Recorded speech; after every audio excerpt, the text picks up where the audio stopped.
Hello guys, welcome to my channel basic linguistics. कल हमने बात किया था मॉर्फोलॉजी के बारे में।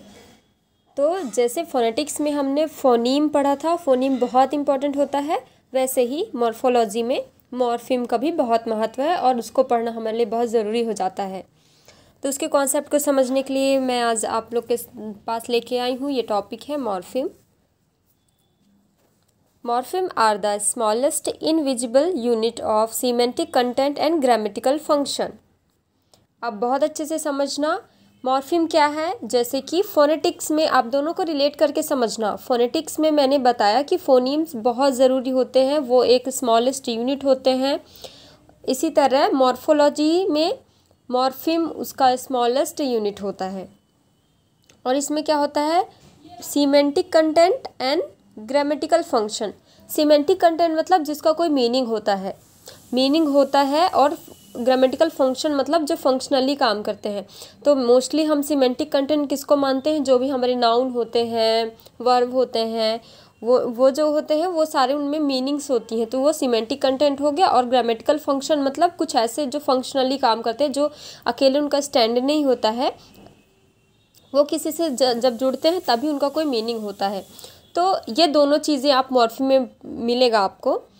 और ये बहुत स्मॉल, मतलब ये दोनों में से कोई भी एक हो सकता है, या तो सेमेंटिक कंटेंट वाला कोई भी पार्ट या तो फिर ग्रामेटिकल फंक्शन वाला कोई भी पार्ट। अब आगे आप अच्छे से समझ सकते हैं। देखो, a single word can have one और मोर मॉर्फिम्स। तो आप लोग को बहुत क्लियरली समझना है, कोई भी अगर सिंगल वर्ड्स आप लेते हैं तो वो सिंगल वर्ड जो होता है कभी कभी क्या करता है, एक या एक से ज़्यादा मॉर्फिम को कैरी करता है अपने साथ।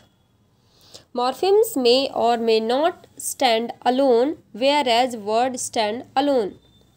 और यहाँ पे अंतर समझ सकते हैं। एक वर्ड में एक से ज़्यादा मॉर्फिम हो सकते हैं। मॉर्फिम में और may not stand alone. Morpheme कभी कभी अकेले स्टैंड कर सकते हैं, कभी कभी अकेले स्टैंड नहीं कर सकते हैं। बट वर्ड्स जो होते हैं वो हमेशा अकेले स्टैंड कर सकते हैं, स्टैंड अलोन। ये अंतर आप समझिए। For example the word buyers यहाँ पे मैंने लिया है, देखो। तो is made up of 3 morphemes, 1 free and 2 bound morphemes. अब देखो यहाँ पे एग्जाम्पल में देखो, बायर्स का एग्जाम्पल हमने लिया है। तो बायर्स को हम पहले सेपरेट करेंगे, कैसे वो टूट सकता है अलग अलग। Buy plus ER plus S, ठीक। तो इसमें 3 मॉर्फिम्स हैं टोटल, जिसमें से बाय को हम फ्री मॉर्फिम की तरह लेते हैं क्योंकि वो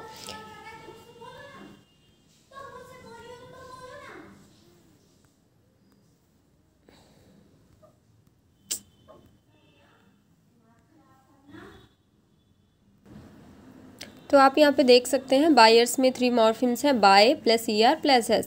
तो बाय अकेले स्टैंड कर सकता है, बाय को हम अकेले रख सकते हैं, उसकी एक अकेले मीनिंग होती है। तो ये आ जाता है आपके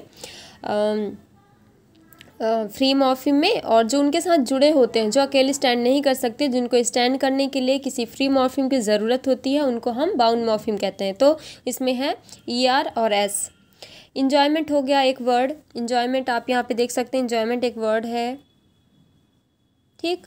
enjoyment is made up of 2 मॉर्फिम्स, 1 free and 1 bound morpheme. देखो, इंजॉय प्लस मेंट, तो ये 2 मॉर्फिम से मिलकर बना हुआ है। मॉर्फिम्स आर वर्ड्स और parts of words that have meaning.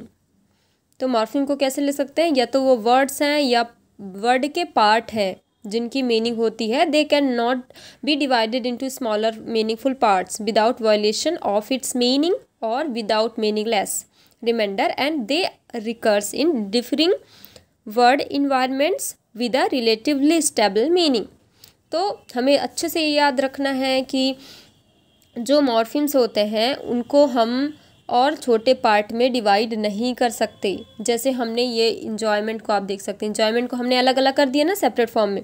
अब क्या हम ये अकेले ये इंजॉयमेंट जो हमारे पास एक मॉर्फिम बन गया, मॉर्फिम को हम क्या डिवाइड कर सकते हैं?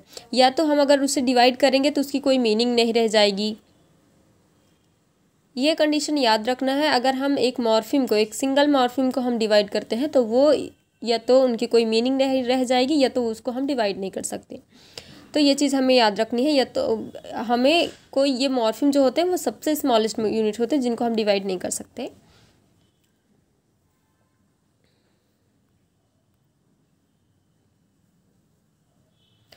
देन ओके, हम आते हैं नेक्स्ट में। ओके सो यहाँ पे मैंने इसमें और एक इंक्लूड किया हुआ है types of morpheme. Morpheme can immediately be divided into two morphemes which is called free morpheme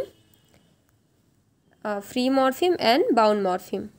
free morpheme क्या है? Free morphemes are those that can stand alone as words, जो अकेले स्टैंड कर सकते हैं। जैसे एग्जाम्पल के लिए आप लोग कैट ले लो, boat, on, in, about and so on.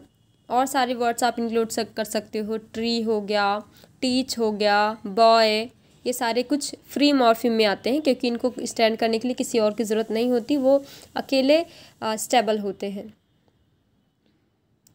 और इनको फ्री मॉर्फिम को एक और नाम से जाना जाता है जिसको हम कहते हैं इंडिपेंडेंट मॉर्फिम, क्योंकि ये डिपेंडेंट नहीं होते किसी में, तो फ्री मॉर्फिम को भी हम इंडिपेंडेंट मॉर्फिम भी कहते हैं। अब बाउंड मॉर्फिम दूसरा टॉपिक है। बाउंड मॉर्फिम को हम पहले बता दें कि इसको एक और नाम से जाना जाता है जिसको हम कहते हैं डिपेंडेंट मॉर्फिम, मतलब ये डिपेंड रहता है। तो bound morphemes are those that can occur only in combination, वो हमेशा कॉम्बिनेशन के साथ ही मिलेंगे आपको, कभी भी अकेले आप उनको नहीं पाओगे क्योंकि वो अकेले स्टैंड नहीं कर सकते। जैसे कि इसमें एग्जांपल्स देख लीजिए आप, S, E R, I N G, ment, ये सब। तो एस कभी भी आपको अकेले मिलता है, अगर मिलता भी है तो वो मीनिंगलेस है, वो हमेशा किसी के साथ जुड़ा होता है। जैसे प्लेयर्स, बॉयज़, गर्ल्स, है ना, तो एस जुड़ा होता है। ई आर भी अकेले कभी नहीं पाओगे आप, जैसे बायर, और हो गया बिगर, ये सब हो गया। आई एन जी भी आप कभी भी अकेले नहीं पाओगे, ये तो मीनिंगलेस होगा, ये हमेशा किसी न किसी से जुड़ा हुआ रहता है। जैसे liking, loving, caring, reading, writing, सब में आई एन जी जुड़ा हुआ है और ये किसी न किसी से जुड़ा हुआ ही रहता है। तो ये बाउंड मॉर्फिम है जो किसी न किसी कॉम्बिनेशन के साथ मिलते हैं, अकेले स्टैंड आपको कहीं पे भी नहीं मिल जाएंगे। तो ये बेसिक्स था जिसमें हम मॉर्फिम की बात कर चुके, और कितने टाइप्स होते हैं मॉर्फिम के, मतलब जो एकदम क्या कहना चाहिए, एक इमीडिएटली आप अगर जब भी मॉर्फिम का टॉपिक आपके दिमाग में आता है तो ये दोनों उनके टाइप्स आपके दिमाग में ज़रूर आएगा। तो ये फ्री मॉर्फिम और बाउंड मॉर्फिम इसके टाइप्स हो गए। तो ये मॉर्फोलॉजी में बहुत इंपॉर्टेंट है इसको समझना। तो आई होप आप लोग को ये समझ में आया होगा। तो प्लीज़ मेरे चैनल को लाइक एंड सब्सक्राइब ज़रूर करें, कमेंट करिए आप please, and thank you so much for watching my videos.